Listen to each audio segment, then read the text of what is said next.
دماغ کے بھی دو شعبے ہیں، جیسے آپ نے خود بھی بیان کیا۔ ایک کا تعلق دماغی بیماریوں سے ہے جو خون میں ہوتی ہیں، کچھ اغذیاء کے ادویات کے استعمال سے پیدا ہوتی ہیں، نشہ آور دوائیوں کے استعمال سے پیدا ہوتی ہیں، انہیریٹڈلی بھی ملتی ہیں، موروثی طور پر بھی کچھ چیزیں خون میں آتی ہیں۔ ان کا تعلق مینیا سے ہے، ہائپومینیا سے ہے۔ ان کا علاج بالکل مختلف ہوتا ہے۔ جہاں فوبیا کا لفظ آ جاتا ہے وہ ساری بیماریاں نفسیاتی ہوتی ہیں، سوچ کی ہوتی ہیں۔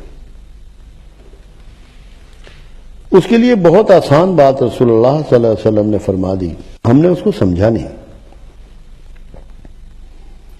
اصحاب رسول صلی اللہ علیہ وسلم سے پوچھ رہے ہیں کہ یا رسول اللہ صلی اللہ علیہ وسلم، ہمیں وسوسے بہت آتے ہیں۔ آپ نے فرمایا یہ عین ایمان ہے، یہ عین ایمان ہے، کیونکہ جب بھی آپ کسی اچھے کام کے لیے گھر سے نکلیں گے، سوچیں گے، ارادہ کریں گے، وسوسے آپ کو گھیر لیں گے، کیونکہ شیطان کو یہ ہوتا ہے خوف کہ یہ بندہ تو اچھا کام کر کے میرے ہاتھ سے نکل جائے گا، میرا شکار ضائع ہو رہا ہے۔ وہ امیڈیٹلی آپ کے ذہن میں نیگیٹو تھاٹس دینے شروع کر دے گا۔ اللہ کے رسول صلی اللہ علیہ وسلم نے اس کا کیا علاج فرمایا؟ آپ نے فرمایا کہ لاہور پڑھا کرو کہ غم سے علاوہ 100 بیماریوں کا علاج ہے۔ غم کا، فرسٹریشن کا، ڈپریشن کا تو علاج ہے ہی، اس کے علاوہ 100 بیماریوں کا علاج ہے۔ تو جتنے بھی فوبیا ہیں اس میں سیلف، سوسائٹی اور اسٹیٹ تینوں انوالو ہیں۔ جب معاشرہ اپنے لوگوں کی عزت نفس بچانے کے لیے جستجو نہیں کرتا، ان کی ضروریات ان تک نہیں پہنچاتا،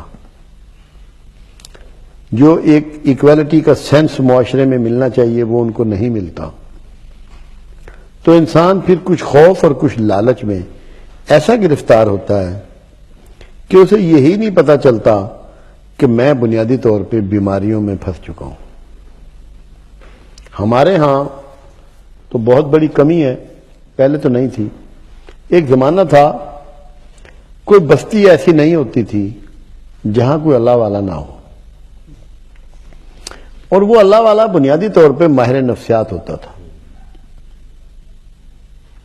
اپنی دعاؤں سے، اپنی توجہ سے، اپنی ٹیچنگ سے، اپنی گائیڈنس سے، اپنے ایٹیچیوڈ سے وہ لوگوں کی زندگی کو بدلتا تھا، اس پہ اثرات ڈالتا تھا، اور اس کے اندر اتنی تاثیر ہوتی تھی کہ اس کے لفظ لوگوں کو زندہ کر دیتے تھے۔ اب کسی کے پاس بھی آپ چلے جائیں تو پہلے تو وہ اپنے دکھڑے رونے شروع کر دے گا۔ جو خود معاشرے کی یا حکومت کی یا رب کی یا سسٹم کی کمپلینٹ کر رہا ہے وہ آپ کا معالج کیسے ہو سکتا ہے؟ تو ہمیں معاشرے میں ایسے لوگوں کو ڈھونڈنا ہے جو کسی قسم کی کمپلینٹ نہ کرتے ہوں، ان کو کسی پہ شکوہ نہ ہو، حکومت سے، موسم سے، اللہ، کسی سے کوئی شکوہ نہ ہو۔ جب ایسے لوگوں کی بہتات شروع ہو جائے گی اور آپ کو ملنا شروع ہو جائیں گے تو آپ لوگوں کی جتنا فوبیا ٹائپ بیماری ہیں وہ دور کر لیں گے، کیونکہ یہ بیماریاں دوائیوں سے کم اور کنورسیشن سے زیادہ دور ہوتی ہیں۔ پھر آپ کو موقع دیا جاتا ہے کہ اپنا مافی الضمیر دوسروں تک پہنچائیں، اپنی بات بیان کریں، آپ کی پوری بات سنی جاتی ہے، آپ کو ریکگنائز کیا جاتا ہے۔ دیکھیں رسول اللہ صلی اللہ علیہ وسلم نے اخلاقی اچھائیوں میں تیمارداری کو بڑی اولویت دی کہ جب کوئی مریض ہے تو اس کی تیمارداری کو جاؤ، آپ سمجھ لیں کہ اس کو فرض تک کے سمجھ لیں، قریب بتا دیا۔ جیسے فرض ہے نا نماز، ایسے ہی تیمارداری کو ایک قسم کا فرض قرار دے دیا، اور فرمایا کیا؟ جا کے اسے خوشخبریاں سناؤ، مریض کو اس کی دلجوئی دلداری کرو۔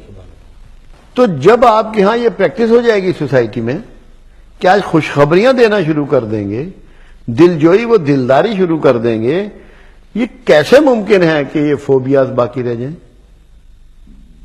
فوبیا تو بنیادی طور پہ پیدا ہی نہیں ہو سکتا اگر انسان لونلی نیس کا شکار نہ ہو اندر سے. جب انسان کسی سے شیئر کرنا چھوڑ دیتا ہے اپنی تکلیفیں، اپنی دکھ، اپنی خوشیاں، اپنے مسائل، تب فوبیاز اس کو پکڑتے ہیں. دو بندوں کو فوبیا کبھی نہیں پکڑتا، اکیلے کو پکڑتا ہے.